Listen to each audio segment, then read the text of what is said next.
I spent all my money on traveling and I was almost bankrupt, so I had to do something. Very personal. Van Wissebergen. You have to be somebody. Don't be afraid. Don't be shy or go behind the wall. Echt wel crazy, man. Crazy. Wanted to spread my wings again and explore and Volledig uit mijn comfortzone, volledig. something magical. I think in entrepreneurship you need 3 things. Zon, geen zon, mist. Van alles hier. I have nothing to lose, let's go for it. And we found a solution super fast. In 2030, Yeah. what is happening there? On 2030 it's the Everest. Nelson Mandela said, nothing is impossible until it's done. Koen, welcome on the Firestarters podcast. Yes, thank you. I want to start with a quote I have in my head for a very long time, and that is, traveling is the only thing that actually makes you richer. Mm-hmm. How does this quote apply to your life? Wow, that's a very, very, very good quote. Yeah, it makes you super rich. Traveling is like, oh my God. It's not about rich. Mostly the people think you hear the word rich, you think about money. Right. But that's not true. Even Bob Marley told that. I don't know if you know it. The richdom, it's not about the money, it's about friends and family. And for me, it's also friends, family, and traveling. For me personally, that's the biggest richdom you can have. Friends, family, and traveling. If you have these 3 things in life, I think you're a very, very happy person. Yeah, you know, it's a little bit cliche, but you only live once. So, yeah, the biggest richdom is to see the world, to travel the world, to feel the world, to experience the world, to taste the world, to feel. Yeah, it's super important. You know what country I want to visit one day is Bhutan. Bhutan, oh my God. Did you hear the story about the GDP there? No. So Bhutan is one of the only countries in the world that measures GDP and happiness of the people inside of it and money. Yeah. I think that's something that plays in my head as well. Yeah. And why I really want to visit this country. Yeah. Someday I also wanted to visit that country. Yeah. Maybe we can go together. Dude, who knows? But I heard the visa is expensive. Yes, so I checked it because in my last travels I was looking to go there, but I wanted to travel for a long time, and with the money I had, I couldn't do it. I think it's $350 per night in tourist per night. Yeah, incredible. Yeah. So it would have been a very short stay, like 4 or 5 days, and then see the essentials. Yeah. My big dream is to go to this very ancient monastery in the mountains. Wow. I don't know if you've ever seen it. No, but I heard about the country, of course, but I think if you can go there, it's unique, especially not a lot of tourists go there, first of all, because of its expensive, the visa, but I think it's worth a visit for sure. I think so too. I get the idea that because there's such a selected amount of people who go there, the country is kind of untouched. Yeah. You know, it's not like commercialized like some other, maybe like if you compare it to like Thailand or Spain, which is very commercialized as a place to go for tourists. Yeah. No one is going to Bhutan. No. Where is Bhutan? You know, it's who true. knows where Bhutan is? Yeah. It's something to think about. It's true what you say. Yeah. And so from this quote, where I kind of want to go is back to your childhood, because of course, you know, and as we will discover, you love to travel, but you haven't really traveled a lot with your parents when you were younger. Like it wasn't part of your life. So how was it for you growing up not traveling? Yeah, my parents, they were both nurses. I had the feeling I'm quite sure they had to work hard to pay the bills, but we weren't in a family with a lot of traveling. We only every year we mostly went to the same place, somewhere in France, at the Côte d'Azur, somewhere Mediterranean Ocean Sea.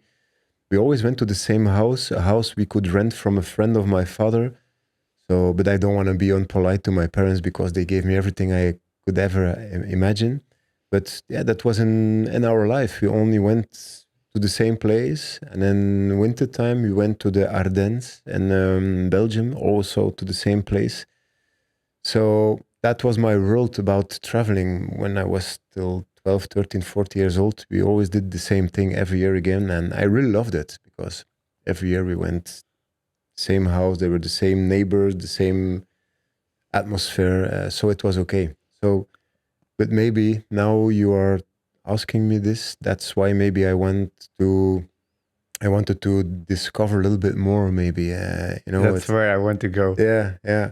What happened? Like there must have been Yeah, a switch in your head at some point that you thought like, yeah, for sure, you for know, sure. I like this. Yeah, Maybe there's more to it. yeah. No, my parents are a little bit conservative, I Yeah. think, but from my side and my heart, I wanted to explore more. I wanted to see more than only that fixed house in the Mediterranean Ocean or at the Ardennes.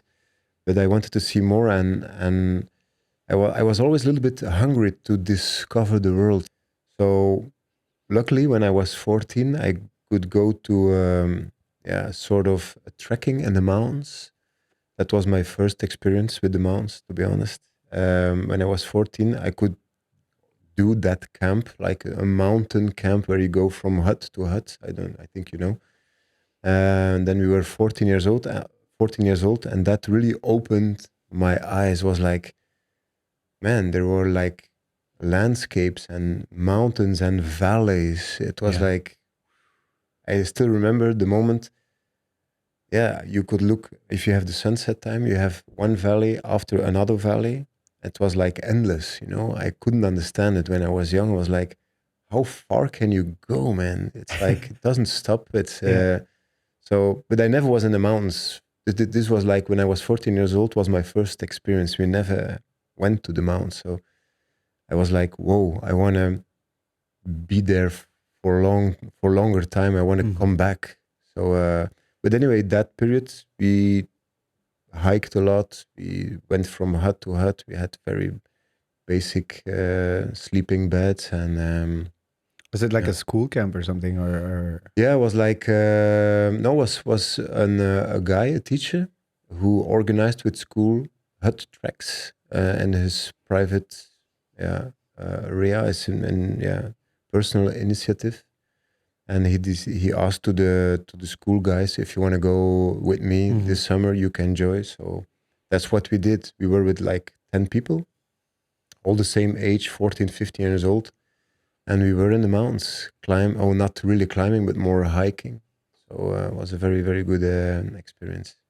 You Yeah, told me that you are a person of the mountains, but also a person of the sea. And it's interesting to see that you started discovering the mountains yeah, at this point. yeah. How did you discover being of the sea also? Yes, yeah, good question. No, I was always in love with water. And when I was, I think 6 or 7 years old, I was in the swimming school. So my parents said that you have to swim. So I had no like sort of, okay, let's go. Why not? Let's go in a swim club.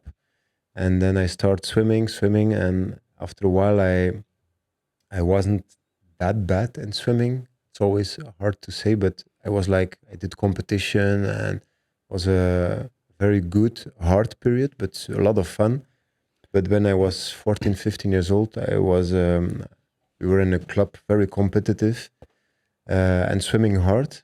So my parents said, yeah, why don't you train to become a lifeguard at the ocean, at the beach in Okay, Belgium? that was your parents' idea. Yes, my Okay. parents said, that's the thing. They didn't travel a lot, but they give me a lot of opportunities to, they always guided me a little bit in those things. And then I said, yeah, why not becoming a lifeguard at the beach? And in Blankenberge, it's a city in Belgium, Hmm. you can be a lifeguard when you're 17 years old. So my Okay. training started at 16. And at 17, I was lifeguard in Belgium and Blankenberge. And then my world, oh, I mean, the ocean world, the water world really opened for me. because there were a lot of older guys and girls who had a lot of experience with water, with surfing, with kite surfing, sailing, swimming, just being on the beach with your feet in the sand, and was something. I'm from Torhout, close to Bruges. Yeah, how far is it from the sea? Not that far. It's only 25, 30 kilometers from where I live in Torhout, but I wasn't from the beach, you know. Right, and you didn't necessarily go there that often until you really made the move to become a Yes, lifeguard. yes. Sometimes you go to the beach and you go for a hike with your parents or normal things. You go for a drink, but you not really work on the beach. And this was my first little job when I was 17. I could work as a lifeguard at the beach, so that was very, very, very interesting. Like I told you, I was with guys who knew the sea very good. They were older, mature. They gave me a lot of inspiration, and I was in love with the ocean. I was in love with the sea. From the first day, I was like, whoa, I like this. What is that feeling that you feel when you're in the sea or in the Yeah. mountains? Freedom, man. Freedom, endless feeling, just with your feet in the sand, working the whole day, but also training. In the morning, every morning, we could train, you could run, you could swim, you could do a little bit fitness. And then up, the day starts at 10 o'clock until 6, you had to work. So it was fantastic, man. A little bit sunscreen on the body and sunshine, and put on the sunglasses. Oh, man. And if you're 17 years old, I mean, this was the start of something, for me, was the start of The rest of your life. the rest of my life. Yeah, I worked there till when I was 36, I guess. Yeah, Really? almost 20 years. Yeah. Oh, wow. I was lifeguard. First a student job, Yeah. and then I became a professional afterwards. And so you started earning money at a young Yes. age. What Yeah. did you decide to invest your money in? On traveling, man. On traveling. No, of course, I was surrounded by guys who traveled a lot, guys Okay. who were really sailing oceans and kite surfing different seas, and I also wanted that. You know, I was 17, but I was hungry. I wanted to explore the world. I wanted to see the world. My parents only went to France or in Belgium to the Ardennes. That's it. You know, I wanted to see more. I wanted to go to America, to South America, Asia, whatever. And over there was like, very interesting. That was over there. They really pushed me. Some guys really pushed me there to go the extra mile. Yeah. Friends, Tim and Tom, I still remember. Shout out. They're still, shout out to them. They really changed my life. Okay. And what happened next? That's a little bit the start of my love for the water, for the oceans and the sea. But of course, I was really in love with the mountains. That starts when I was 14, and I wanted to go back to the mountains, and I wanted to ski and snowboard. Was also something I never really did when I was super young. Now these days, people go skiing or snowboarding when they are 6, 7, 8, 9 years old. It's something, it's in the system. But like 20, 25, 30 years ago, my parents weren't that rich to go on a family trip and go skiing and It's an snowboarding. expensive vacation. It's expensive. It still So is. we didn't have the money to do that. But when I was 17 and I earned some money at the ocean as a lifeguard, I said, I want to become a ski teacher, or at least I want to practice to become a ski teacher. So I went to the mountains. I learned skiing and snowboarding, and I went 2, 3 times per year, or I tried to go 2, 3 times per year to learn skiing. One time with New Year, with springtime, and then with Eastern. And then I decided when I was 18, I went to Ghent to study. Yeah. I did sports in Ghent, studied for a sport teacher. Do they teach anything about winter sports at the sports school, or what is education relevant in any way? Yeah, and at a certain point, for sure, it was education relevant. There was also like a sort of a course you could follow in school to become not a teacher, but to practice more and you have like the first level of becoming a ski teacher. You could follow that in school in Ghent. So I followed that, and I really wanted to go back to the mountains. It was like I did the first trip when I was 14, but I never really went back to the mountains. It was like I was still hungry to go back to the mountains. And then I was 18. I did several courses thanks to the school in Ghent. And then I did several courses to become a ski teacher. And when I was 21, I had officially I was graduated as a ski teacher, so I could give lessons to the Belgian companies and the outdoors in other countries. Even sometimes it's forbidden, but we did it. And then I was 21, and I said, after my school in Ghent, I decided I want to go for a season. I was, what is 2-3 times of skiing in a year? I know it's okay, it's beautiful, but I had always the thought in my mind to go for a season. But what is that feeling that you have? I guess the first time you went to the mountains, what is that calling? Like, can you describe this feeling that you get when you're in the mountains? Because apparently it's been calling you, back.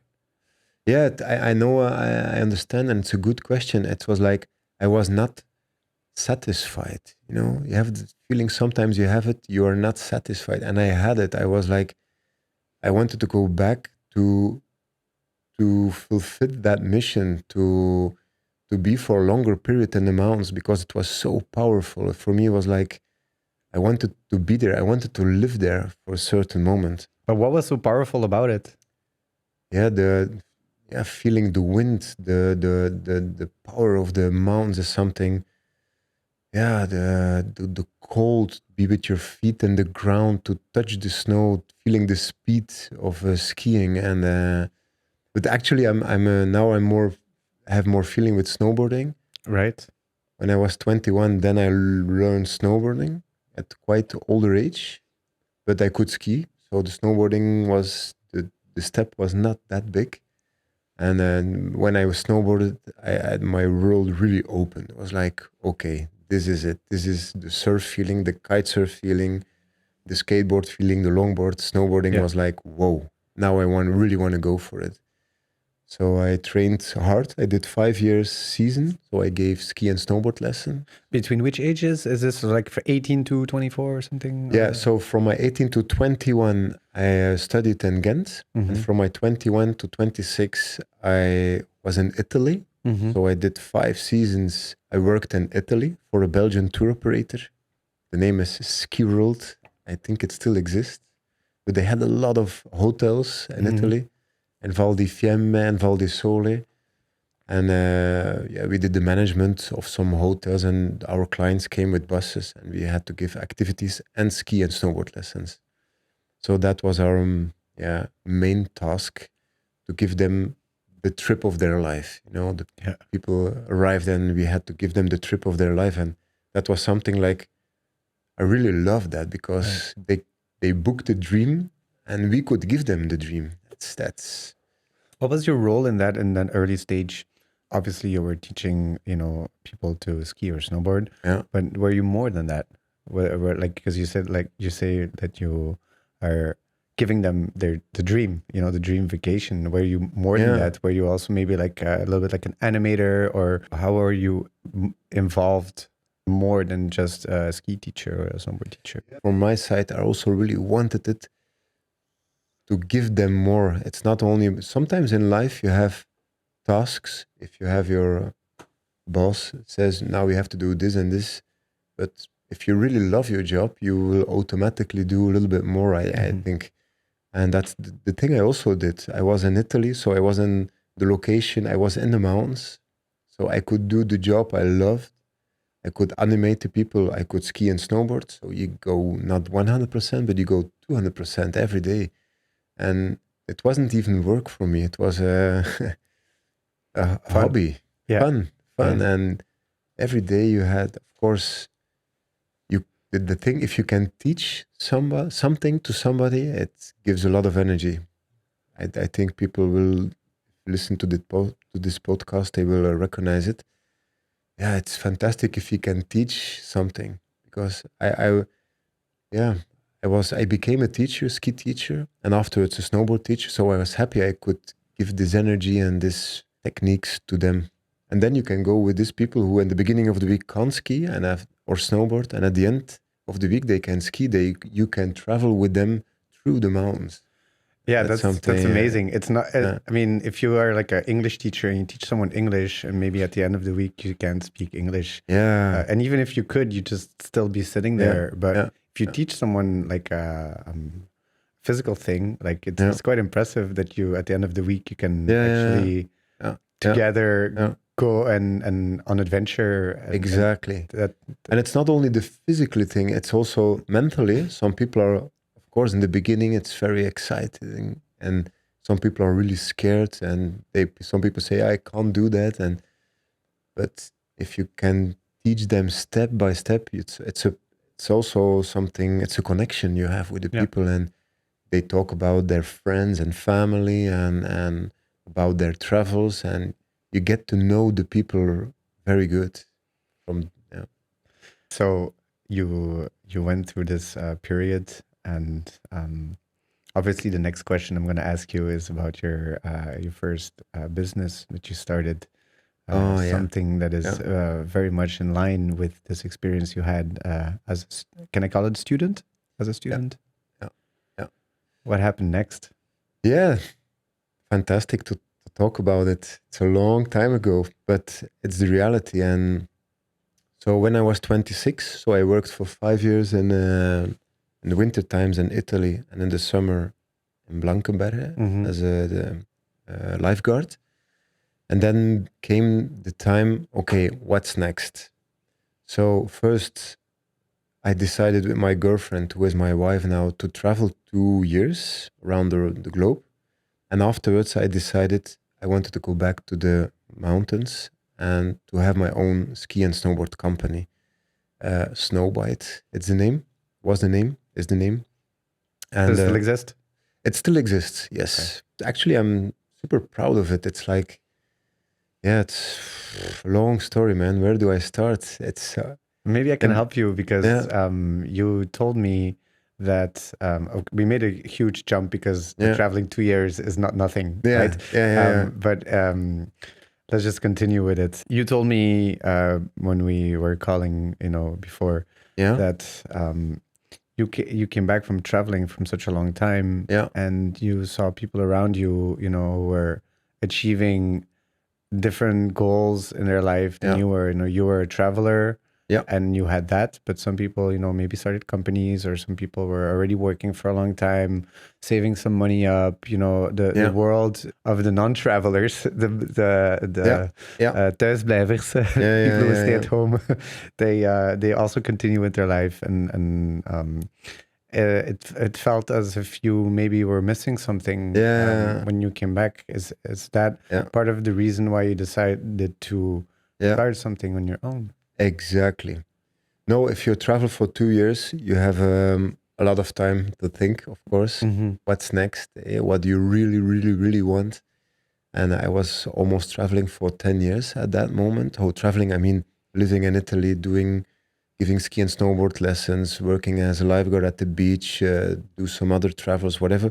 But after 10 years, it's like, I really want to have like sort of a career. You want to be somebody professionally. And yeah, then I decided to start a company, ski and snowboard company, SnowBite. Slogan was "Bitten by the snow." SnowBite, bitten by the snow. And I said, let's go for it. And I started 3 little trips of about 30 people, very small. And we had an exclusive trip, a short ski trip, and a party week trip. That was the first year, Okay. 2009, I think, something like that. And they were all friends of friends, and everybody, yeah, they said, wow, Koen, fantastic. You just traveled 2 years and now you want to go on. But I only had like 500 euro left after my travels. To be Yeah. honest, I was almost bankrupt Right. because I expended everything on my travels. And I had 500 euro, I still remember. And I gave 300 euro to a guy, Robin, to make a very basic website. And 200 euro I paid for a logo and some paperwork. And then I came out with some posters, some publicity. That time was not digital marketing, and no, we had to hang out the posters and the bars and everything. And the first year we had 100 people joining us, all friends of friends. And we went to Val Thorens, to Le Menuire, and Maria Alm in Austria. So that was a fantastic period. And I was quite surprised, you know. It's not the big amount, but 101 season was like, okay, this feels good. Did you go into your network of people that you built up during the years that you were working in Yeah, Italy? yeah. I went in my network. Yeah, That's how you did that. yeah, yeah. First, of course, your fixed group of friends or some groups of friends, and then family, and then some profession from my girlfriend's profession. As yeah, she studied also in Ghent, so she also had some connections. So it wasn't that easy. We had to work hard for it. Yeah, what did you do? Because I mean, I guess this is a two-part question. Like, Yeah. first of all, where did you ever, see yourself as an entrepreneur? That's question number one. And then question number two is, okay, you decide you want to do a professional career and you start this SnowBite, but like, what did you do? Like, did you have any knowledge or any people that you can talk to about how to go on about it? Or did you just, invent things on the spot to make it work? Like, what was your process?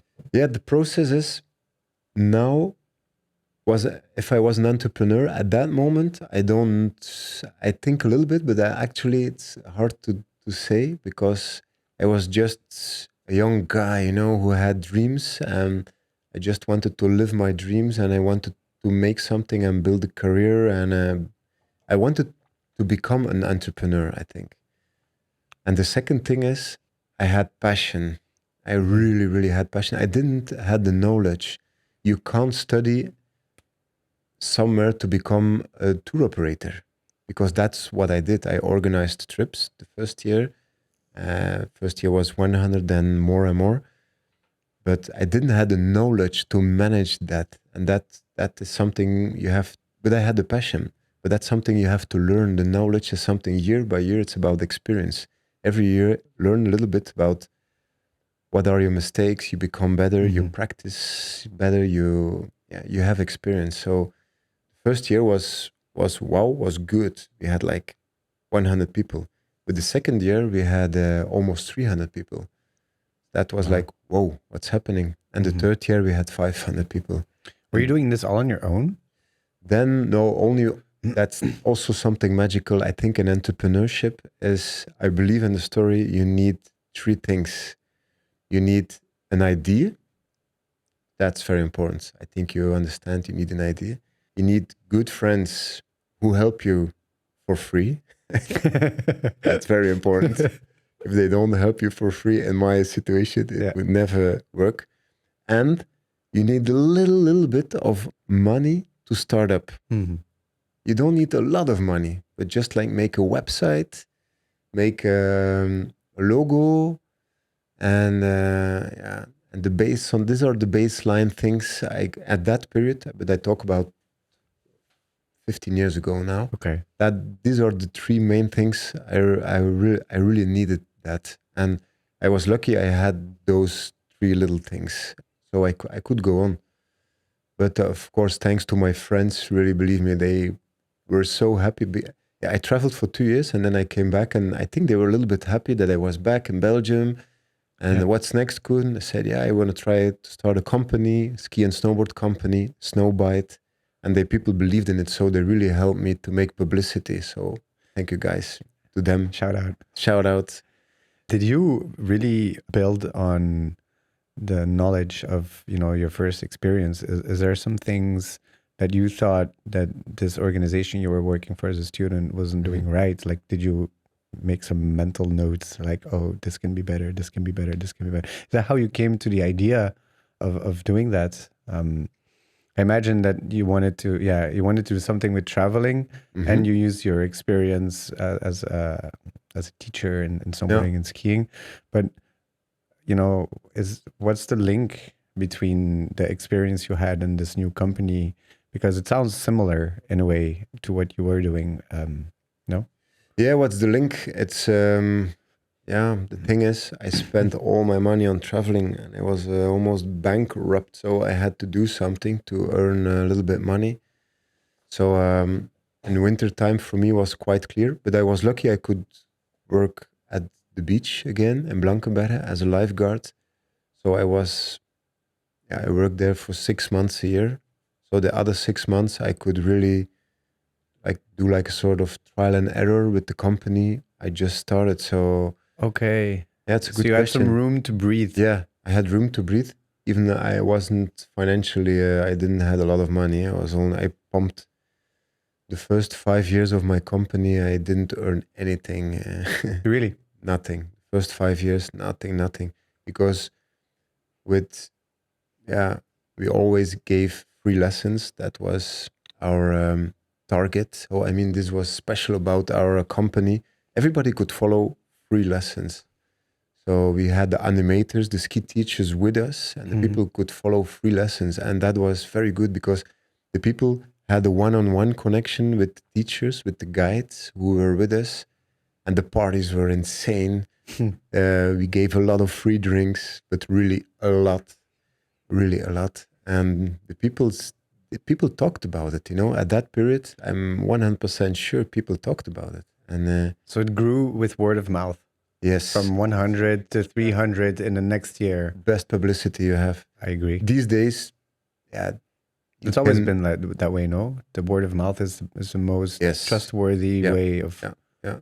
Now you can play a little bit more with digital marketing. If you have a good video, even if it was not good or bad, you can make a good video, and then the people think it's good. But the word of mouth, it's Stronger. stronger. Yes, for sure. Yeah, and after 4 years, we had 1,000 people. 5 years, we had almost 2,000 people. When did you start earning? After 5 years. After 5 years, yes, because we always invested and a lot. I'm super proud. And in Belgium, it wasn't that common that period. We had concept trips. We organized a Belgian championship free ride. We had a party week. We had an exclusive trip. We had a VIP mini, it was for companies. We all had different kinds of trips. It's not a mainstream tour company who has, you just book, you have a bus, a bed, and a ski pass. Ski pass, that's it. No, the people booked with our company, SnowBite, because it was a concept. They booked, if you go for the party week, then you have next level DJs. If you book for an exclusive trip, then you have exclusive apartments with a jacuzzi inside, special things. If you book for the Belgian Championship, of course, then you have free riding. Belgian Ship free ride, it's free riding. And we also had a freestyle concept, Snow Clash. And the Belgian and the Dutch scene came to that concept. How did you, as a business, make money with this? Because I was just, I'm now going forward with your third company, Travelbase. I was just looking at the trips. And because I'm traveling often, I took a look at it and I found it was quite cheap. Yeah. So, what's happening behind the screens that you don't only have a concept, but I think your prices must be right as well. How are you arranging this? Yeah, that's difficult. You have to find the sweet spot, and that was something I wasn't that good in, I guess. Okay. The first year, I always invested more and more and more, and I never earned really money. The first 5 years was always, oh, now I have to. The result after every website, after every and in tour operating, you really need a strong booking system. So people need to pay with Visa, Master, Bank. These days, it's with QR, it's with everything, and it's not something you had 15 years. You cannot buy it. Now you can. There are programs you can buy it. You put it behind your website, and then you have a strong booking system. But that days, I paid a lot on IT, on sometimes I invested conceptual. I paid a lot on decoration because I wanted that the people. That's the thing I learned in Italy. I want to give them the dream they booked. If I put something on the website and they go for a party week, a next level party week with every night beautiful conceptual parties, then I invest in the decoration and in the DJs and at the end, and that's something I wasn't really good in it, but the first 5 years. But after 5 years, it became better, and beautiful. I met the guy, Guy, I will never forget.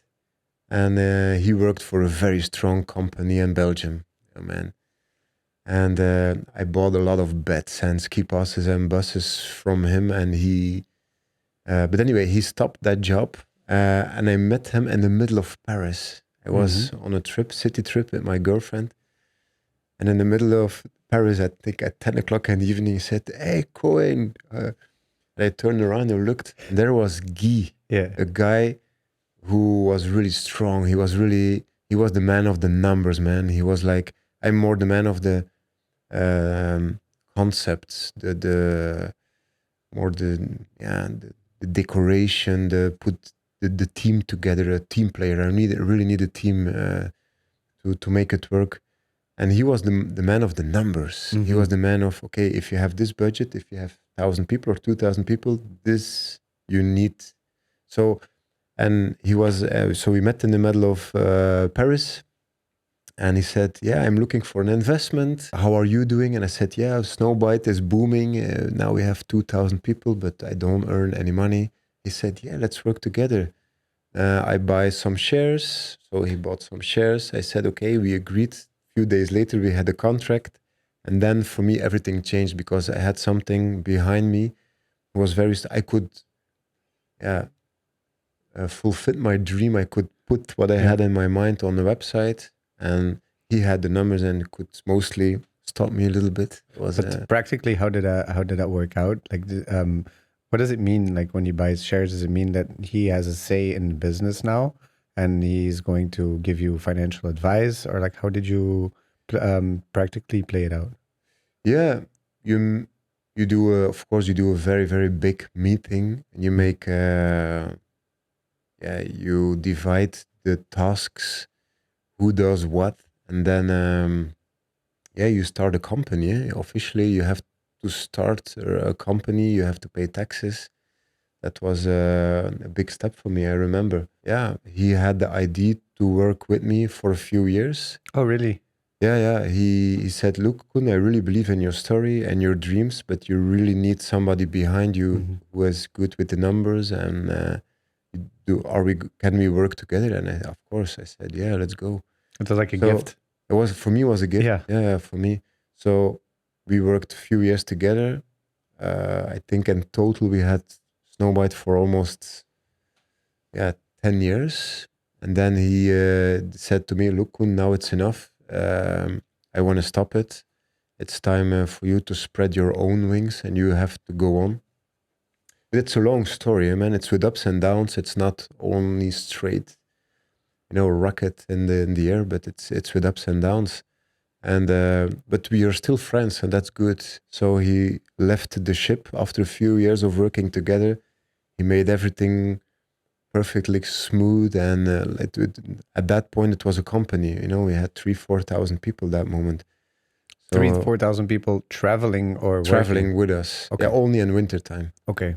We also had a summer project where we went to festivals. We did a road trip. But the big point for me, the big change was with two fantastic entrepreneurs, Charles and Simon, from Route du Soleil was the name that day.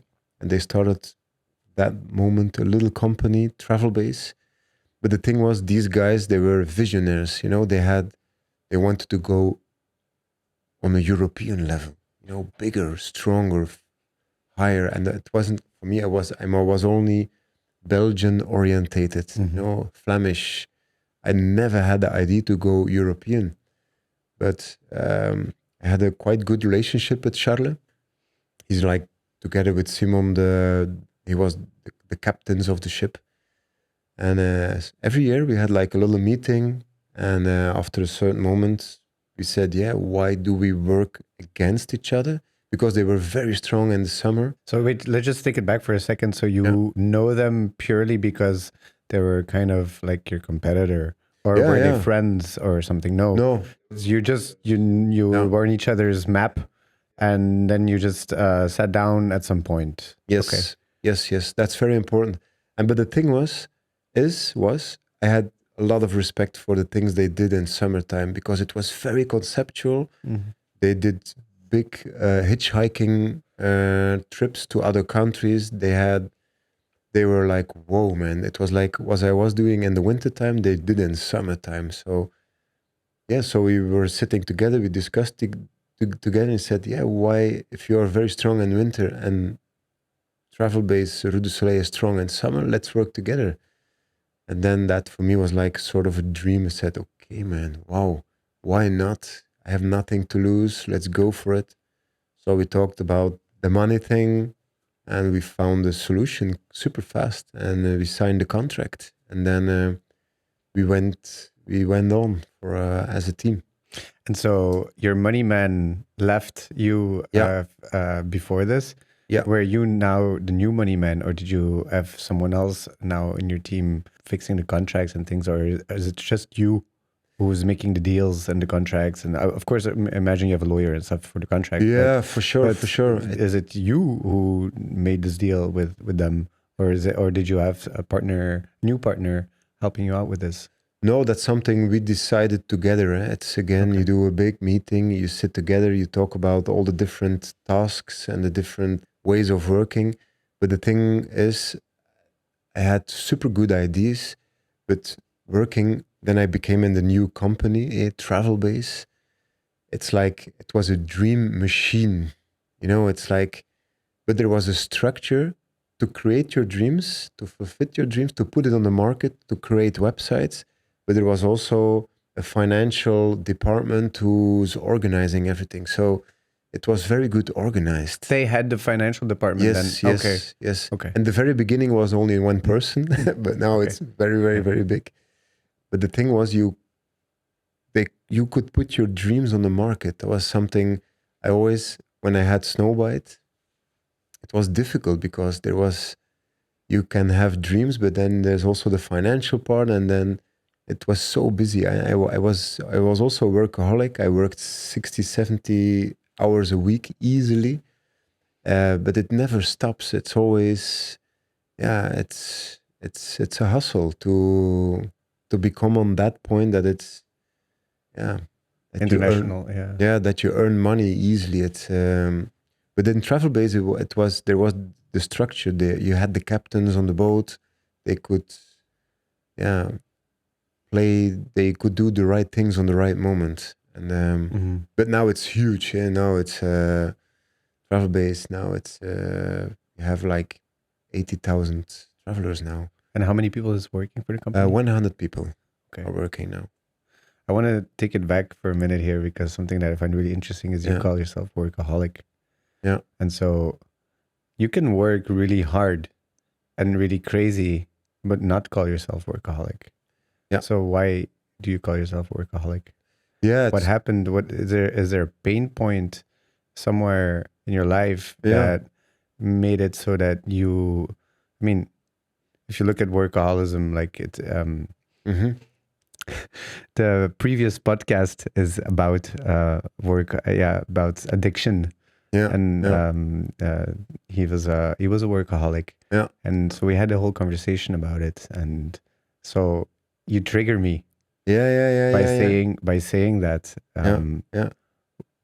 you have clearly put a lot of energy into this one thing, but you're signaling that it was not all positive. Yeah, because I told you like the first when I'm between my 20 and 30s, I traveled a lot. I worked. I was in Italy, and maybe later we can come back on our world trip I did for 2 years, and then you want to become somebody.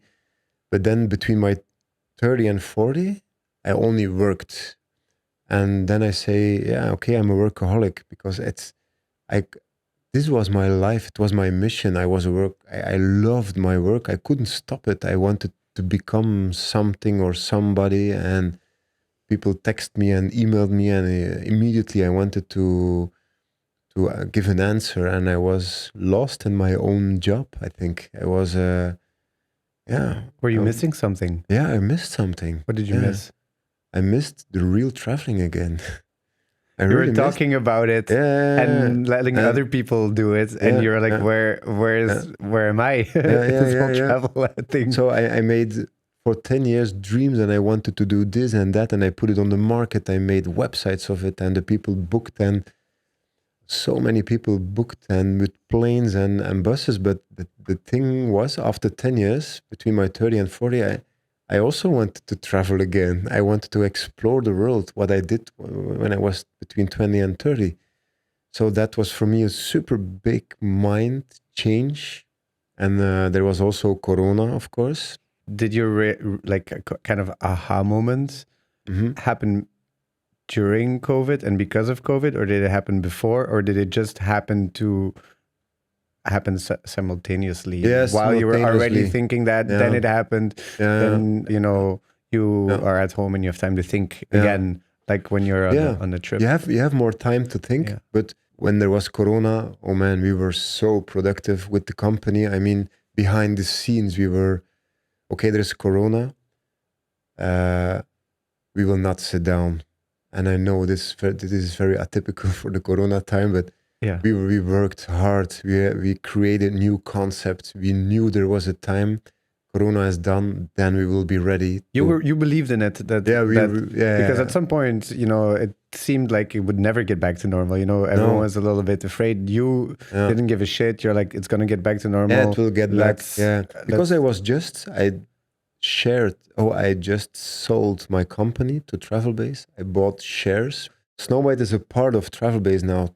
Travelbase, they have like 20 different brands. SnowBite is one of it. And you have Noma. It's big. They have a lot of different things. So they're like a giant who is buying over little companies and not really buying, but at that moment they bought a lot of smaller companies like SnowBite. But now they want to be the number one and an example company in the travel industry, sustainable. We do very big hiking trips, bike trips, nomad trips. But it's changed a lot. It goes so fast because with Travelbase, with Corona, we were almost bankrupt. Okay, I think in the tourism, it makes sense. we're all the big tour operators were also almost bankrupt, but we changed that period. We were in that moment. We said, look, it's all the same for everybody. So at a certain moment, it will stop. And then we have to be ready to launch all our new projects. Yeah. So we launched a lot of new projects thanks to the team who worked behind the scenes. So the day the Corona was over, we launched 15 different big projects who now have more than thousands of people are going now. That's quite insane. It's crazy. But anyway, to answer your question, what was the question again? I was trying to dig into workaholism and where it came from, but I think you kind of answered it because you were kind of filling the void of not traveling by working in a travel company. Yes, exactly. We know where we are again. Yes. And so here comes a second aha moment, I suppose. After COVID, you changed your life around again. Yeah. What happened and what did you do? After Corona, you mean? Yeah. Yeah. You started traveling. It was again. It gave me a lot of insights. Corona was, okay, there was the professional thing. We developed a lot of new things, but there was also, okay, now I'm at home. I also have 3 children. You have time to think. You're inside in your own bubble a little bit. I think we all know the word, the bubble.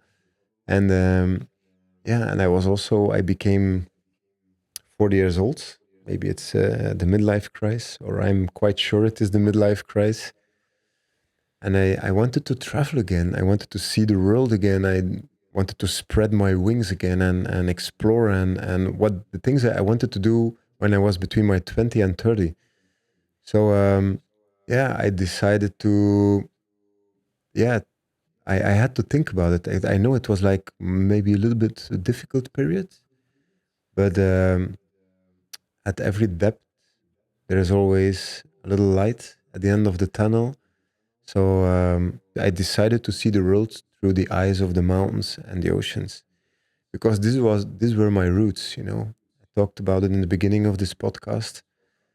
Yeah, I was 14. I was in love with the mountains. I was 17. I was lifeguard at the beach, and so when I was 40, after I said, yeah, this is my mission. I want to travel again. So I decided to climb the seven summits and sail the seven seas. So this, What are the seven so the seven summits? summits, actually, it's a big mountaineer challenge where you climb the highest mountain of each continent. Okay. So in South America, it's Aconcagua, and North America is Denali. The most famous is in Africa, Kilimanjaro, and the Everest in Asia. But then you have like seven high mountains, and you can also sail the seven seas: Atlantic, Arctic Ocean. There are a lot of beautiful oceans. So yeah, a few years ago, I decided this is my mission. Let's go for it. And now I'm in this program, and yeah, it fills my day. The whole day, I'm super busy with these things. And but the most important thing is, I not only want to climb each mountain of each the highest mountain of each continent. For me, it's super important is the story behind. It's the yeah. I don't want to fly to Tanzania and climb the Kilimanjaro. That's it. No, I want to feel that country. I want to feel that continent. I want to explore. Yeah, so last year I traveled for 9 months, almost 1 year in Africa to climb the 10 highest mountains of that continent. Or This was your first trip after COVID. no, my first trip was in South America. There I climbed the 10 highest mountains of South America. Okay, that's where you started after Yes, after COVID. You're like, COVID. this is Yes, I okay. started with the You 10 started. Okay. highest mountains of South America. Then I did the Alpine Big Three. It's the Mont Blanc, Matterhorn, and Eiger in a row in Europe in 9 days. And then I did 1 year South Africa, where I climbed the 10 highest mountains of the African continent. And Yeah, so much to say about these it's trips. It's insane. But I before we get there, because I want to hear some things yeah, about it. You know, you love the mountains and you were there a lot and stuff. But mountaineering, yeah, you know, or alpinism, you know, is a skill in its own. You know, climbing mountains, you need yeah. knowledge, you need people to come with you. So, um, I feel like I'm missing a piece of Hmm. information. Is like, okay, so you're after this company, and then you have COVID, and then you decide, okay, I'm gonna go climb mountains. But like, what experience did you have Yeah, already, or did you have to learn everything on the spot? Like, how did that go? yeah. It's a big process. It's step by step. You learn some things. Yeah, when I traveled, so between 2006 and 2008, I did a world trip. I traveled for 2 years with my backpack and my girlfriend around the world, around the globe. And there was a beautiful country, Bolivia, in the Andes. And Yeah. they have big mountains. I mean, they have 6,000-meter mountains. And there was like sort of tourist trap over there, and close to La Paz, you could climb a 6,000-meter mountain. I was like, in 3 days, something. If I think about it's crazy, but it's possible. They offer it, so we booked that trip. So we climbed in 3 days. We climbed the Huayna Potosi, 6,088 meters. Of course, we had altitude sickness.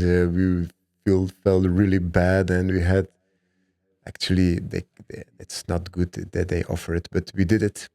But then I came back, or at that moment we summited the 6,000-meter mountain. I was like, yes, man, this is something. I suffered a lot, of course. I cried a lot, but it opened inside of me so many things, beautiful things. And I said, I want to do that again. I promise I come back to South America to climb more of this. But then, of course, afterwards I had SnowBite. Yeah, I became an entrepreneur and blah blah blah. And so, but when I was 40, and there was Corona, COVID, I said, okay, now it's time to do the things that I really want to do. So I took back to the time I said, I want to go back to the Andes. I want to climb more. And over there, I learned a lot, really, really a lot. I had a fantastic guide, Hugo. And shout out Hugo. Oh man, he climbed K2, he did Everest. He's massive climber. He's next level.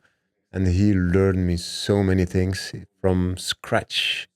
All the rope skills every day. We worked for 3 months together, and then yeah, it was a fantastic experience. So, and of course, indoors, because Belgium we don't have mountains. Before I followed some basic courses, indoor climbing.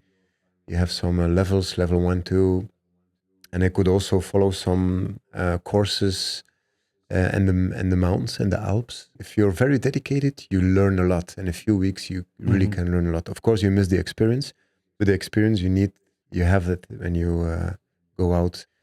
So South America was the key moment, and the alpinism for me.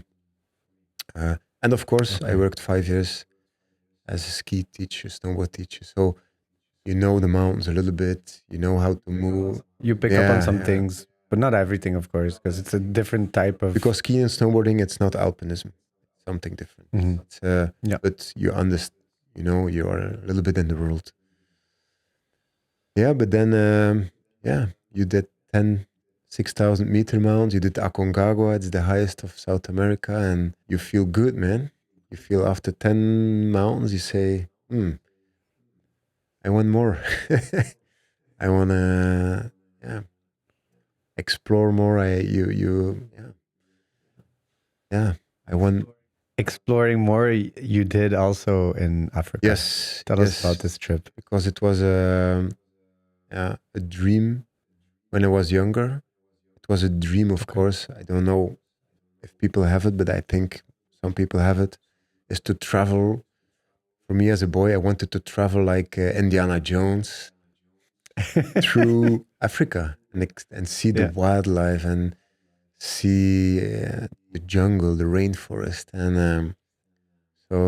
I had a very, very old car of my father, a 4x4, who had the car from his brother. Anyway, it's a family piece. And I took that car, I rebuilt the car, I put a rooftop tent on it. And I said, okay, after South America, I asked my girlfriend, thanks to her, shout out to my girlfriend. Look, I really want to go to Africa. Can you support me? Because I also have 3 children. It's not so easy.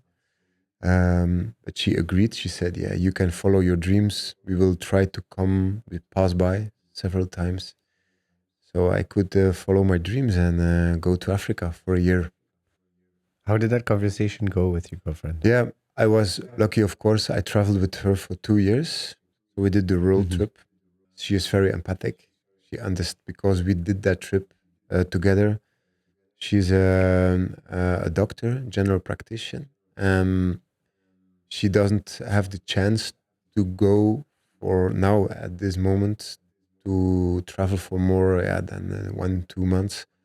But yeah, she really gave that present to me. She said, yeah, you can go for it. Go and explore. And so I was for 9 months in Africa. Did you talk about it with the kids as well? Because I want to give a little example of my own life. When we moved from Belgium to Switzerland, I was 5 years old. The first time they didn't ask me anything.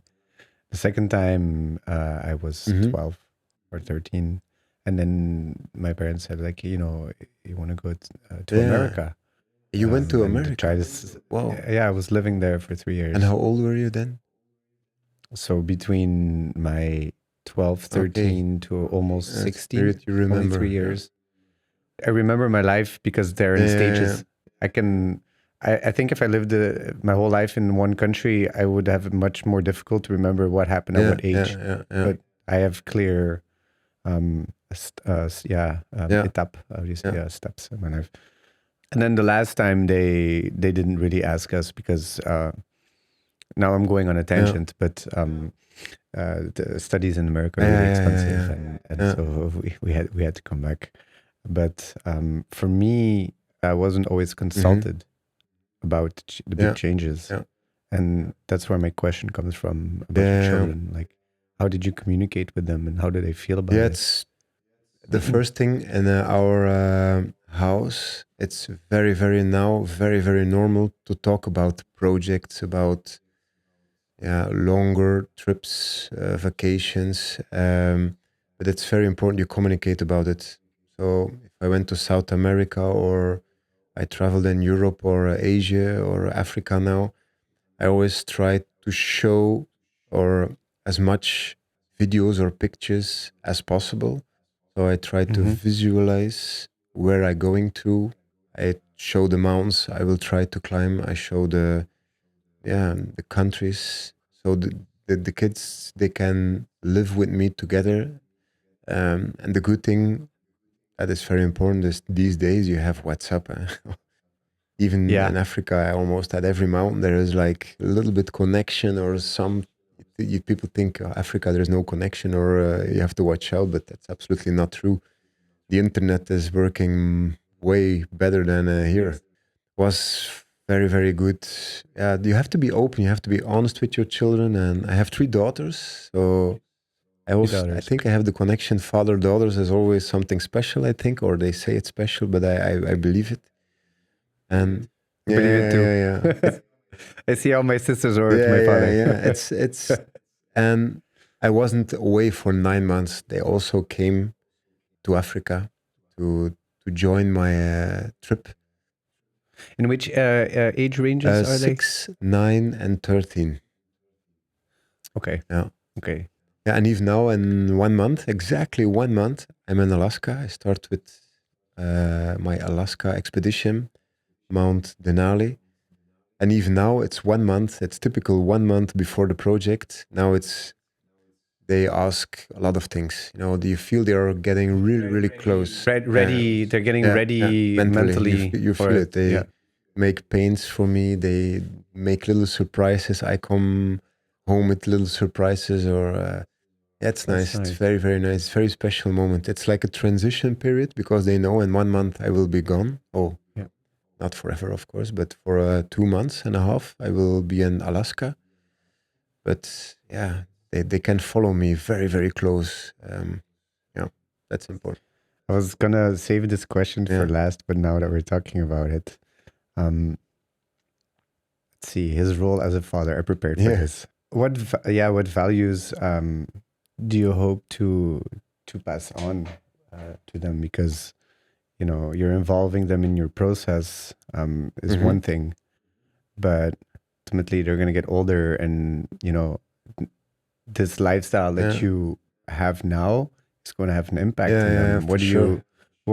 Are you thinking ahead about this? What do you want them to take away? I would say to them, try to be the best version of yourself. You don't have to be the most clever guy or lady from the classroom. Just try to do your best, or you don't have to be the number one in sports, or just try to do your best. And I believe in all levels of life, you have to do that. And that's the thing. I really want to give that to my children. Don't be afraid to spread your wings. Don't be afraid to be yourself. Don't be shy. Don't jump behind the wall. Come in front of the wall and be yourself. Try to be the best version of yourself. And it's with ups and downs, but of course, the typical things. Be respectful, be creative and be passionate. These are 3 things that are really very important for me. If you can do those 3 things, I would be very happy. Imagine that you together with, is it your wife yes, now? My wife. Or you're married. I imagine that you share both the same values, and I also imagine that she accepts you leaving for about half a year per year, away from home, because ultimately the values are, if you cannot spend time with your children, you have to give them the right Yeah, yeah, values, yeah, you yeah, know, yeah. right? So I imagine that it's hard, you know, for the stay-at-homer, Yeah, you know, the stay-at-homers, because there's four of them yeah, staying at home, but it seems like you're a team yeah, and that you're communicating the right values, and I personally really much like them. yeah, yeah. I think, yeah, so it's very beautiful. You asked me the right questions, and some other people also ask me these questions or remarks that you are so lucky with your girlfriend or with your wife, and she's at home with your three children, and you are traveling. And mostly the people don't think if you're traveling that you miss them. And of course, sometimes it's hard, and you're on a mission. It gives you you're not balanced when you're at home every 2 3 months. Now I'm like for 3 months at home in Belgium here in Torhout, close to Bruges, but I feel like I'm ready to explore again. Yeah. I can't hold myself here. I'm a man. I'm a man with a mission, and I want to see the world through the eyes of the mountains and the ocean, and it has its consequences. And Right. yeah, if you're for 6 months in Africa and you don't see your children, it's not easy. Yeah, sometimes you cry, and sometimes you feel alone, and you think, shit, I'm a bad father now, or what. But on the other hand, you think, okay, we talked about it, we discussed about it, we agreed on Yeah. it. So why looking back? Go on. You only live once. Live your dream, and together with the family as a team. Yeah, I want to go yeah, deeper into this yeah, feeling of being hmm, alone when you're yeah, traveling. You're there in the mountain and there's X amount of people around you, but ultimately the whole day you're walking, you know, on your hmm, own, and you're convincing your own that you have to keep going, you know, and you're in this thing, but you have a lot of time to think. yeah, And how do you manage your thoughts when you are in this? I mean, I imagine you walking there in this huge, you know, hmm, landscape which is completely empty. I mean, it's just not empty, but it's only yeah, nature, you know, yeah, and you feel so small, and you you must have come up with some, you know, w- ways to go on about yeah, it, you know, about your yeah, thoughts. You know, I imagine it's a big part of yeah, for traveling sure. and climbing these Yeah, mountains. yeah, You think about your children, your family, but you also think about other things. Like what crosses your mind at these yeah. Of course, you moments? think about a lot of things. You think about your family for sure, but also about, do I take the right decision now? Um I stopped working for more than 1 year now. Is this the right decision? It's you think about a lot of things. It's deep inside you. You have to find answers, and it's a very interesting part, of course. And I really believe, like I was in Africa now, or South America, or whatever. I always try to invite travelers. Mostly, I would say 70 80% of the time, you're always with somebody, or you invite some friends who join you. But the time you're alone, for me, it's important. I need time alone. You feel you are alone on the world. It's a fantastic feeling to explore by yourself, because at the end you are never alone. There is always, you will meet friends, you will meet other travelers, you will meet other passionate people, and that's the beauty. But if you're traveling with friends, it's different. You will never go as deep as you will travel alone. It's If you're alone, you need connection. I'm a social person. Hmm. I need to talk with people, and but if you're with friends, it's super fantastic, because then you can share that moment with your friends. But you can't go that deep. But when you're Yeah. traveling alone, I love it. do you really feel alone, or not really? If you're on a mission, that's the thing. I always travel with a mission. I love to travel generally. I love to travel with my family and friends. Yeah. But actually, I love the most traveling when I have a mission and when I want to climb mountains. Especially when you're on the mission, then it's the moment that you're very connected with. Oh, for me, that I'm very connected with. Yeah, the nature, the culture, yeah, that's something.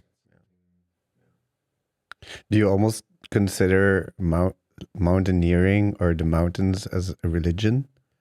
It's a sort of religion, eh? Yeah, you have there's a quote about it, like a Russian climber, I forgot his name, but he says, "Mountains are my cathedrals where I practice my religion." And I really understand that. It's like fantastic. I really, mountaineering for me is a religion, to become to yourself, to become very, very close to yourself, because you, some people think mountaineering, it's a fairy tale. It's like, wow, sleeping in the mountains in a tent.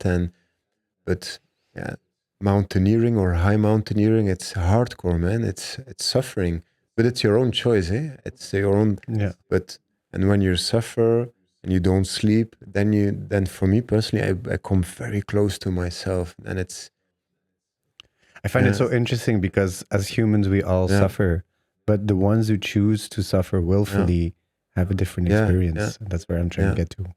it's that's true. But it's suffering. It's not to reach the summit.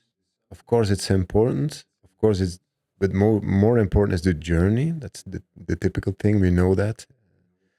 But the ego wants to summit. The ego wants that you are on the summit. But the most beautiful story is, of course, the journey. And that's what I want to do. Like in Africa, I traveled 9 months in Africa. And at the very last moment, I climbed the 10 highest mountains of Africa. It has to be an apotheose. It has to be, and that makes it so interesting in traveling. Also, the South America, we did the 10 highest mountains of South Africa, sorry. And at the very last moment, we climbed Aconcagua, the highest of South America. We started at 6,000 and 6,1, 6,2, 6,3, and at the very last moment, we did the highest. So, yeah, it's about what you make of it, make your own story. And yeah, you live only once, you can create your own story. It's no problem. You decide what you want to do in your life. Yeah. So here comes my next deep question.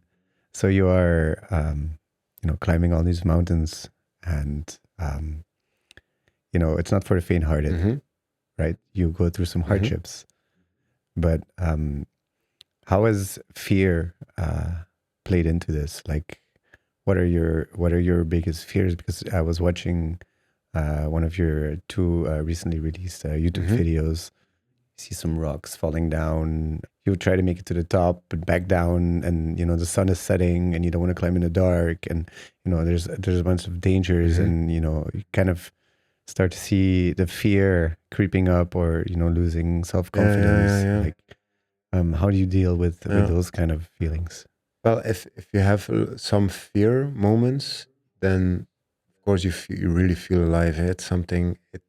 Fear can takes you over. If you're actually, it's not always that funny. If I try to avoid that moments that you're really afraid, or really, the mountain isn't worth your life. That's something very important. It's not about summit. It's very important to summit, but if the mountain says don't do it, you just go down. And the beginning is difficult, but at a certain moment, I think you learn it a little bit. Yeah, but fear is something very interesting. It's yeah, the feeling of if you can die or something. It's not that feeling. It's really scary. It is, but you're obviously looking fear right in the eyes, and you're going to certain Yeah, limits to feel it, so you can feel yeah, alive. I find it really yeah. It's interesting. interesting. It's also sometimes I ask myself, why am I doing this? You know, the rocks are falling down. Now I'm climbing this mountain. Why? And then I come back again to it and I say, okay, Koen, this is your mission. I decided to see the world through the eyes of the mountains and the ocean.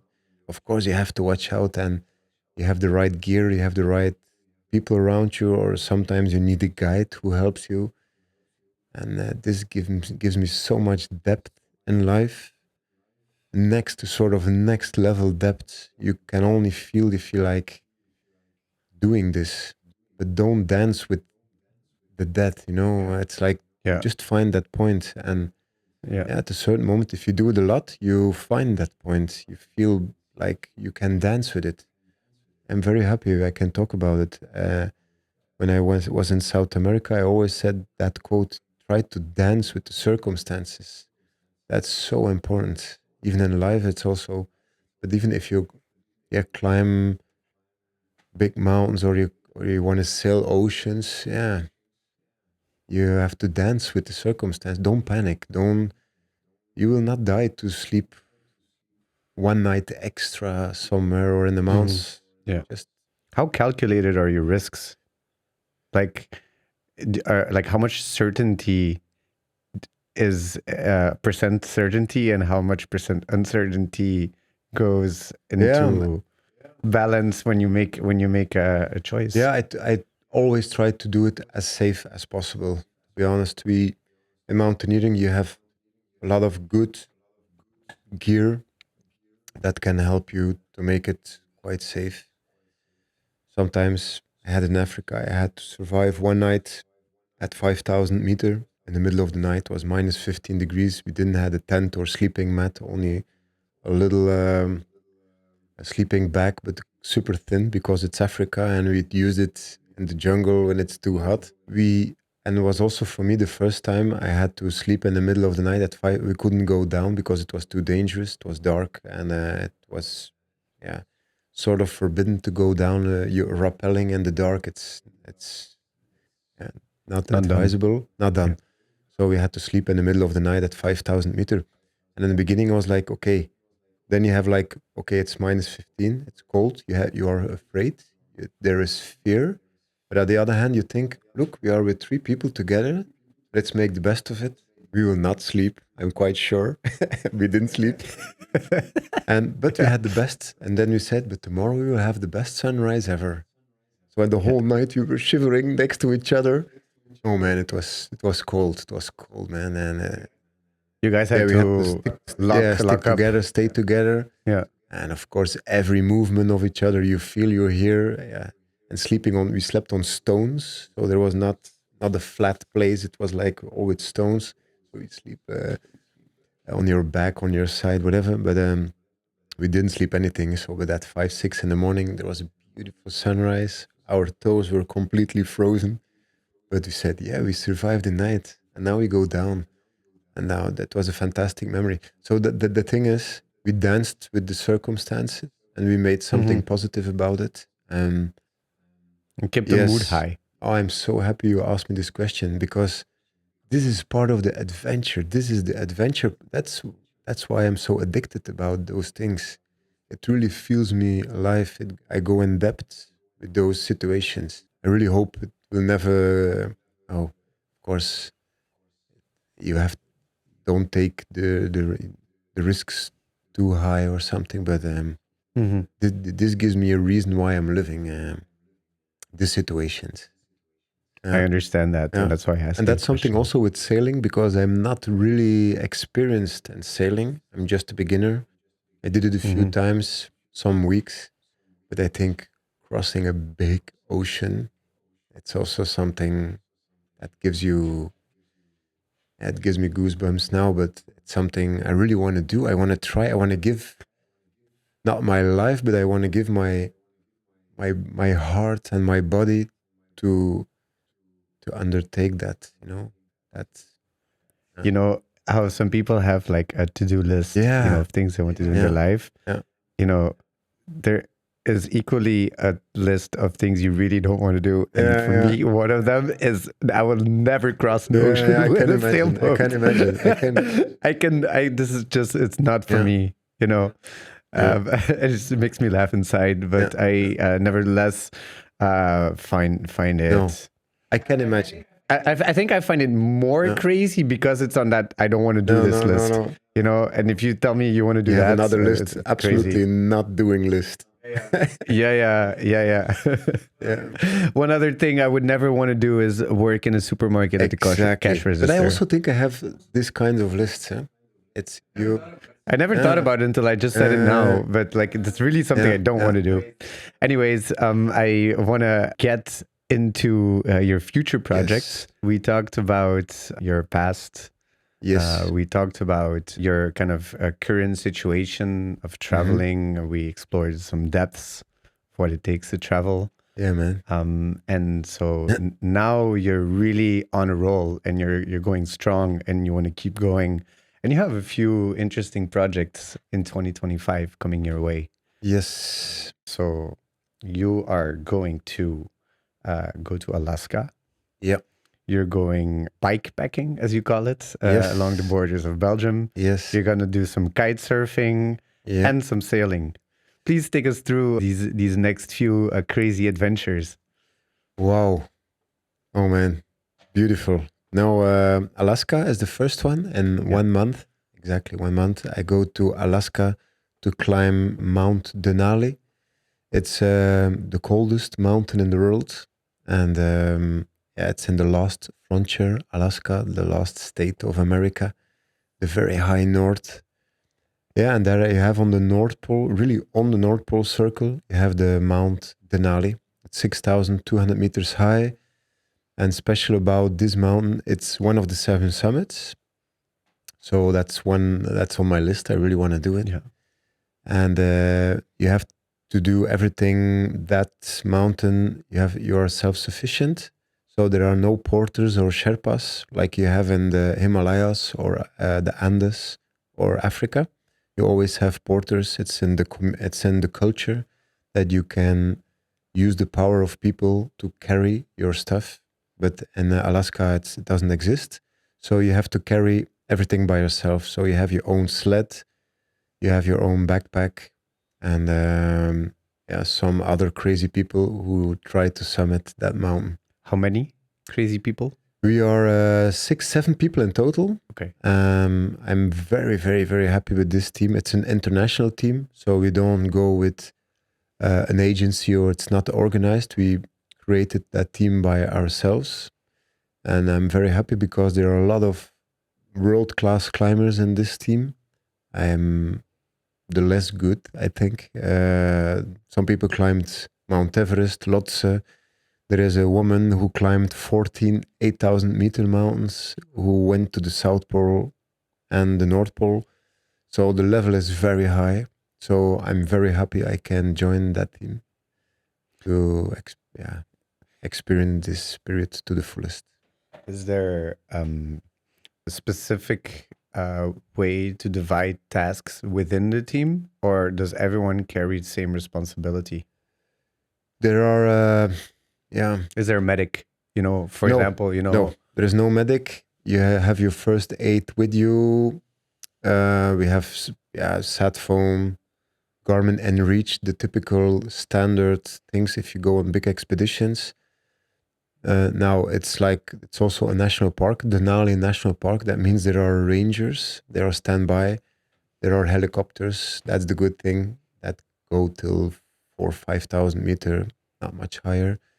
But it's different than like in Africa, you don't have helicopters, or in South America, you don't have helicopters. So over there, that's a problem.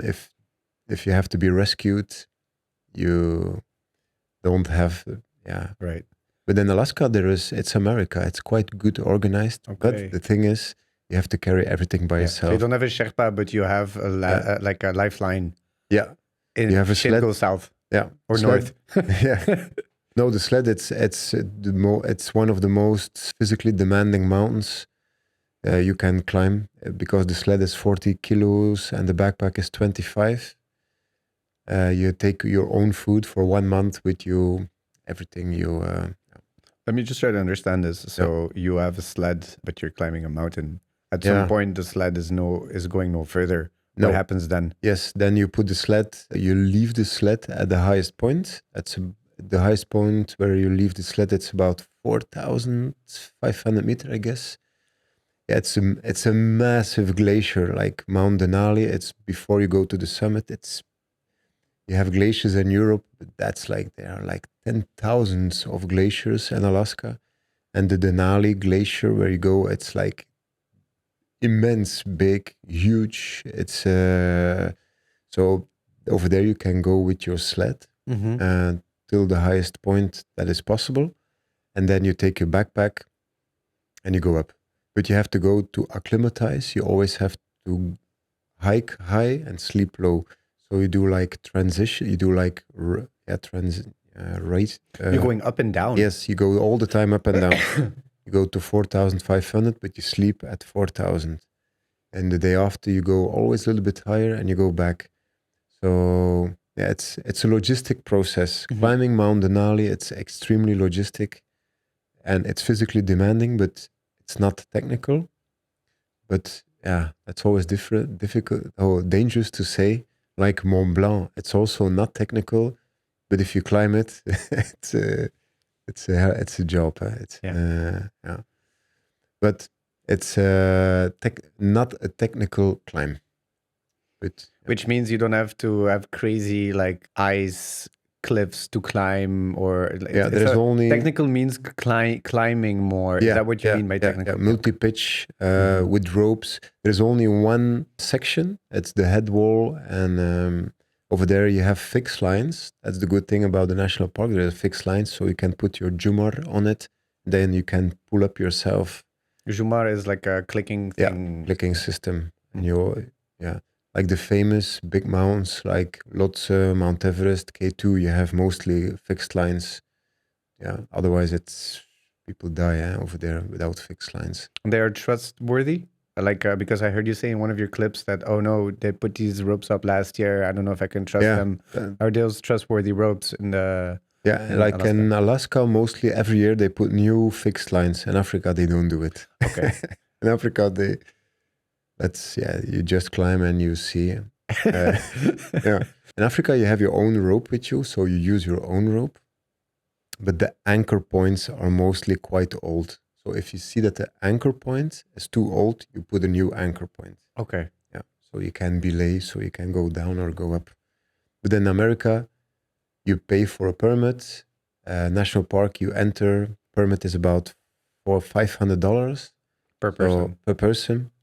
So yeah, the rangers, they really prepare your stay over there. But the thing is, it's still on the North Pole Circle. It's the coldest mountain, so it's always minimum minus 20 degrees Celsius till minus 40, minus 50, depends. You know, when I used to live in America, we had snow days sometimes. Yeah. I was living in Chicago, and it can get really cold there. Snow days don't mean necessarily that there's snow. Snow days can mean snow, but can also mean, and someone correct me if I'm wrong, I think it starts at like minus 15. Yeah. Then it's snow day. Let's just say it's minus 15. Starting from minus 20 Celsius, they told us that you cannot breathe deeply into the air or your lungs will freeze. So it was dangerous to come outside, and that's why they called it a snow day. Not safe to go to school. So my question here for you is, do you always have something protecting your mouth? And when do you start using gas masks, or not gas masks, but oxygen masks? The oxygen mask you usually use higher than 7,000 meters. So Mount Denali is not 7,000. So actually you do not need the oxygen mask. But in very cold areas, like minus 20, you have like sort of a mask who keeps your breath warm. Oh, so there is a thing for it. There's a thing. So that it's not an oxygen mask, but it's like a mask was in front of your mouth, and you breathe, and your air stays warm. But that's the thing about Denali. It's the physically thing is, it's like it's cold. It's winter camping. It's not only the physically part where you pull the sled or climb the mountain. It's the winter camp. It's surviving 24 hours a day in the cold, in -20. So it's a different mindset. It's not if you go ski and snowboarding in the day. Sometimes it's -10 or -15, and in the evening you go inside in your hut or You in get a your nice hotel. You have a fire. nice Yeah. fire. You Yeah. eat some raclette or something. Yeah. But over there, you open your tent. You sleep in your tent. You live in the cold the whole time. So we practiced a lot, and I was in Albania and Sweden and Italy in the mountains in high altitudes to practice all those things. But let's go through it for a minute here. So, is there, except for the time that you're actually moving and that you're creating body heat, like at night, do you really feel cold the whole time, or do you have enough layers on you Yeah. yeah? Maybe the question is more about your body temperature, I suppose. When does it start getting uncomfortable? Yeah. Is it always uncomfortable? Like for me personally, it's also something personally. -20, I can manage. And day or night doesn't matter because we have very good sleeping bags. It's incredible. The technology really, yeah, it's fantastic. These days you have sleeping bags that go easily to -40, tents, very strong, good tents, stable. But you have to watch out that the cold doesn't get into you, you know? Once you are cold, you stay cold. Or typically on a Mount Denali as a frostbite, like your fingers or your toes or your nose. And it goes like step by step by step. And then You don't notice it happening. yeah, you're Is that the not, danger about yeah, you frostbite? don't exactly. Okay, I didn't know that. Yeah. And of course, then when you can be in big troubles. Like there can be storms sometimes. You know, the most important thing I think in high mountaineering or in mountaineering is to have time. If you have time, you can reach the summit. But when there is stress, the people take risks. If the weather window is too short and they say, okay, now we have one day, 24 hours to summit, and then we have to go back because afterwards we have a plane back to Europe or somewhere else. That's dangerous. You know? Isn't that a typical Mount Everest story? That's a typical Mount Everest story. These short windows of time that they short can windows. go. They only have that amount of time. They have to go push, and then they take risks. People are not used to it. They're not good acclimatized, and then perhaps there is also a deeper story of like, you know, there's a lot of people out there like you who like the sense of adventure, but not everyone can afford to stay out as long as it takes. Yeah. I'm guessing because otherwise, like, you know, why would you take extra risk, you know? Yeah. Surely it has to do with money and time. Yeah, for sure. Everest is I think, mountaineering. I mean, high mountaineering. It's not cheap. That's for sure.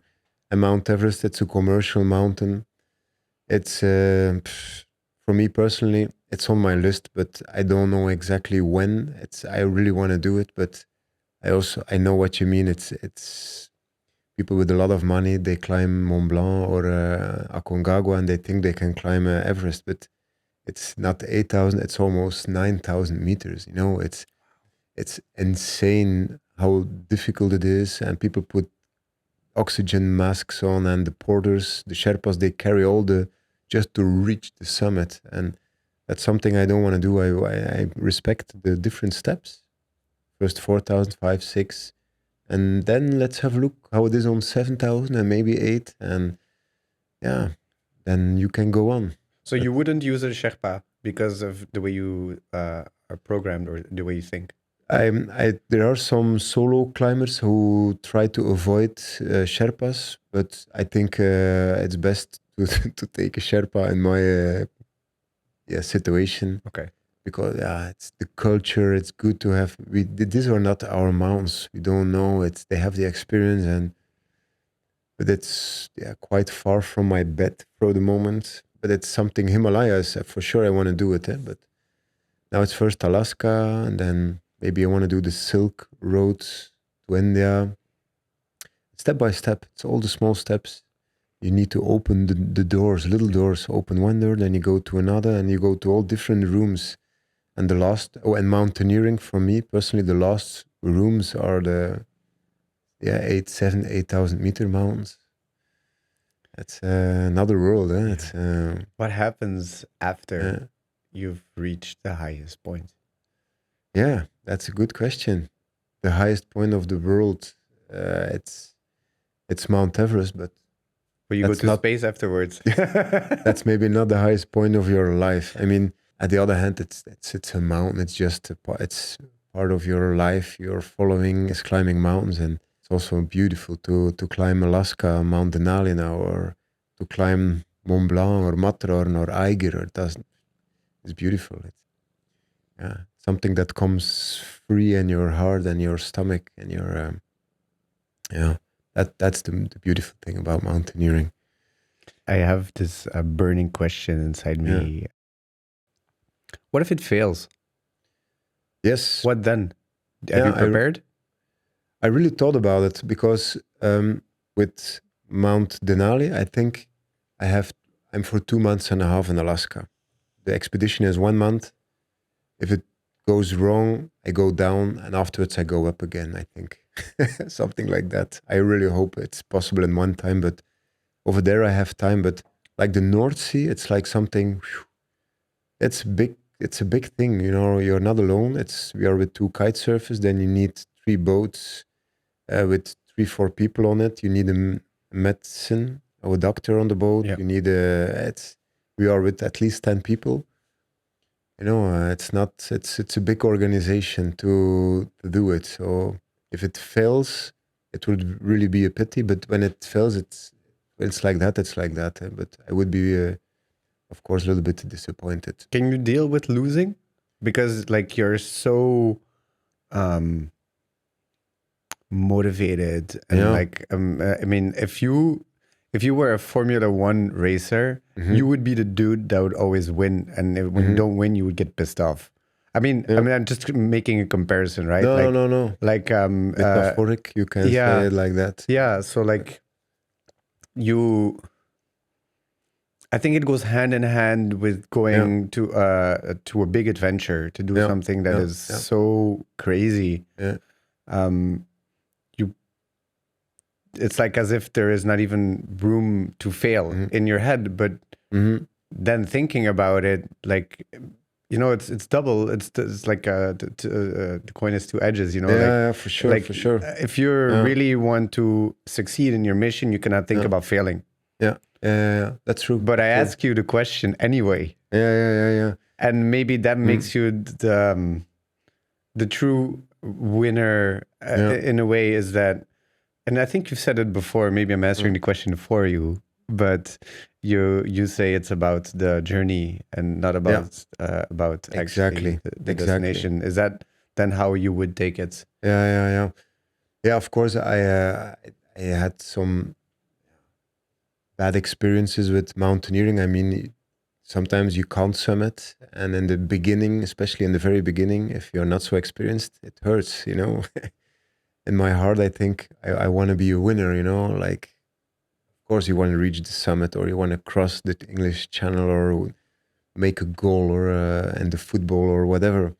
But sometimes you have to deal with the fact that you can't always reach the goal. You can't always win, and that's a process. And I think if you're getting a little bit older, you can manage it more and more in your mind. Yeah, a mountain isn't worth your life. The channel isn't worth your life. It's just the practical things are like shitty. Shit, you didn't made it. It took you a lot of effort. You put a lot of energy in it. But at the other hand, it's the biggest lesson. You learn the most of your failures. You learn the most, not of the success. You learn the most about your failures. That's true. That's the thing. Let me ask you a fucked up question. So like, what if it does take your life? What if it? What if it does take your life? Oh, that would be... What then? Yeah. Have you thought about this? Yeah, I even now, if I go to Alaska, I wrote my testament. Okay. how do you say in English? I say think less, Um, the last paper you. I can't remember the English word, Yeah, but I really yeah. do it. And every year, if I do a big expedition, I take it out and I change it a little because people always change a little Yeah. bit. It's you agree with the most of the things that are inside, but every year you take it out of the envelope and then you rewrite it. So it's a letter I write to my wife and my children, and they can only open it when something really bad happens. I really recommend it. To write it if you have time. How has that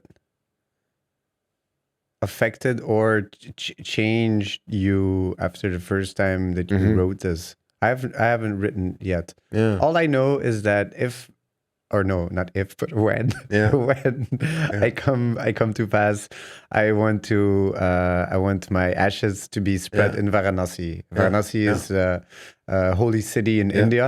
yeah, yeah, yeah, yeah, It's a very special yeah, city for me. yeah. I've already decided that, and I've only verbally communicated this to Noemi. It's good to write it down But and I give have it. never written it down Yeah, because it feels so final. yeah, yeah, yeah, yeah. So it, But at the other hand, it gives you. It's very interesting to write it. Believe me, yeah, you will cry if you write it. I'm sure I will. You will cry, and it's yeah. I did it several times already, and every time I cry. It's so pure. It's fantastic to write it to, and I know that it's like people who are listening to the podcast said, "Why do I have to do this?" But it's a spiritual thing. It's what are your last words? How do you want that the people think about you? This is your last sort of chance to write it officially on a paper, put it in an envelope, and give it to the persons who you love, and they can open it afterwards. It's very interesting, very interesting. Very yeah, beautiful. I'm happy I asked the question. Yeah, yeah, yeah, It yeah. It was is. it was on a limb to ask you Yeah, this, but yeah, yeah, yeah. It's so short. Life is so beautiful, so pure. So it's actually a pity that we have to sleep. It's I want to take everything out of it and don't be afraid to write your last words. And someday it will be done. Of course, we all know it. That's the only thing that is sure in your life. yeah, that's true. I agree with that. I think That about that sometimes. But if you could give your 2 cents to uh, someone who doesn't feel like they're living their life to the fullest, what would you tell them to do first? yeah, I would try to ask them maybe first. Yeah, what do you really want in your life? That's also a good question. But what do I would tell to the people that yeah, rock and roll? I would say try to be my last 2 cents is that I would say if I see people that are not alive, then what would be the last what I would recommend them or can you ask again? I can ask again. Sorry. You know, you are someone who is clearly decided what you want to do in your life, Mm-hmm. and you're planning your whole life around it. Mm-hmm. And I imagine that there can be a listener listening to the podcast who wants to do that, what you do, Mm-hmm. but hasn't found a way. Mm-hmm. There is some kind of something blocking them. Yeah. What would you tell them Yeah. That's a very good to question. unblock it? Yes, I really believe that you have to visualize what you really want in your life. Because if you're in somewhere in a bar or on the street, just you can try it out. Ask to somebody who passes by, and you ask to that woman, man, what do you want in your life? Then the people will mostly say, I want to be healthy, I want to be happy. Okay, but that's cliche. All the people want to be happy or healthy. I think that's normal. But what do you ask them? What do you really want? Tell me, what do you really want? And sometimes mostly people actually you need time to answer that question. People can't say in 30 seconds, oh, I want, but take time even a few days or a few weeks to answer that question for yourself. What is important for you and your life? And I'm a really believer that if you visualize everything, that it gives you more rest in your mind, because in your depth and your brain, actually, you know what you want, but you never have like the time to write it out or to visualize it. You can put like, you can create a mood board. You can, what I do is I put all the months in a row, vertically and horizontally. I put all the years. So now I made a line in my office to 2030, and vertically all the months. And then I put all my projects, the things that I really want to do, not only the projects, but also, the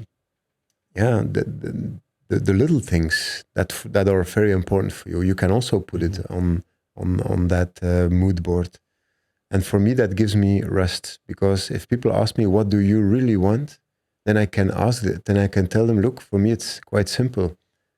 I want to see the world through the eyes of the mountains and the oceans. That's a mission. That's the thing I really want in my life. And I also want to be a good father and a good partner for my wife. That's, for me, that's simple. I can answer that question. It gives me so much depth, and it gives me also rest. I don't have to think anymore what I really, really want in life. If I follow these things, I feel healthy, I feel strong, I feel happy. I just try to be the best version of myself. I just want to go for this. That's it. On your timeline, On my 2030. Yeah. What is happening there? Yeah. Very personal. No. On 2030, it's the Everest, to be honest. 2030. Yeah. What else is on there? What are the little things? What are the not so obvious things that are on there? The little things is, I have 3 fantastic children. I hope also to travel with them like I travel now, to take them on a mountain, or to sit with them on the beach in Brazil, or that's for sure on my list, and explore the world with them. And on my list is also organizing some big parties. That's also on my list. Oh man, you have to contact me for those. Yeah. No, Really? I love exploring the world and traveling, but I'm also I love to party, and Still at 40, is it 43, 44? I'm 44 now. 44. Still the partying hasn't. Yeah, man, it's You in haven't my been heart. partied out yet. No. That's the thing, yeah. It's life is offers so many beautiful things, and I don't want to put myself in one thing. And traveling is super important, or having a business is super important, but also doing some yoga sessions or spiritual things, it's also very nice. Sit with your father in a bar, it's also very nice. There are so many beautiful things you can do, and but just for me, it's like, give yourself time, because it's a process. You can't do it in one day. Sometimes you need few months to think or to answer about the question, what do you really want in life? What makes you happy? And to write it down, and to visualize it, put it on a mood board. I like that you're saying that you can actually give yourself the freedom to take time to answer this question. Yeah. The Buddhist Dalai Lama says that the most important thing in life is time. It's priceless. It never comes back. It's the most valuable thing we have in life. It's time. It's not money. It's like the beginning of the podcast, Bob Marley, the biggest richdom is friends and family. I was just gonna say, let's come back to that, not money. to that quote, that I said that travel is the only thing that makes you richer. Yeah. The concept or the idea about what is a rich life. Yeah. And do you feel like you've lived a rich life? I hope. I feel balanced, yes. I feel aligned. I feel my feet in the ground. I feel, for the moment, I'm very happy, and that I can live the life that I really want to live. And I hope to inspire also a lot of people. It will not happen in your couch looking to the television. It's also important, but it's get up, man. Get up, move. Make something of your life. If you want to work, work. You have to be somebody. Don't be afraid, and try to try to be in front of the wall. Don't be shy or go behind the wall. Feel happy what you have, and if you want to ride with a pink bike, ride with it. Doesn't matter what the people think about it. Amen to that. Yeah, that's my way of thinking a little bit. You always have two kind of people: people who are looking at people who are talking, and doing it. Sorry, people who are looking at people who are doing it. And I think it's better to do it. It's always easy to look and give comments to people, and okay, don't worry, you do it. To close the podcast, I want to ask you one more question, and it is there something that I haven't asked you that is really important that you still want to share with us? Yeah, I talked a lot. We both did. I have a lot of questions for you, but that's for after this podcast, maybe. But wow, no, it's gave me a good feeling. This podcast to talk about even to talk with you also gave me some insights. It's not, you're not the prophet or something. You just live your life, but you try to make the best of it. So, but there are no fixed rules or something. For everybody is different. Everybody. I think mainly I just also try to mirror a lot. Yeah. Yeah, it's interesting. And because I don't know you that well at all, I mean, today is the first day we actually see each other in real life. Yeah. All I can do is just use my own knowledge and my dissociation with you, or my distance, from you, that I see your life from not the same way that a family member or a friend would look at it. And for sure. I actually really like that about these conversations, is that you can just, I always try to find a way to connect. And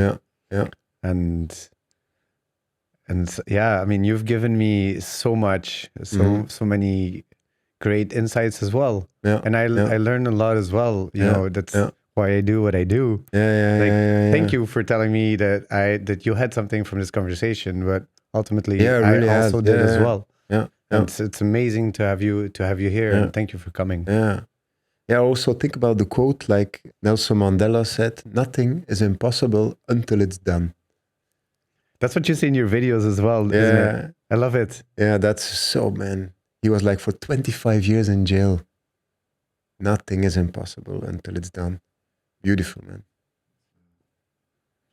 I think that is the closing statement. Yeah. Koen, okay. You. Appreciate it. Thank you. Thank you so Anders, much. love you, man.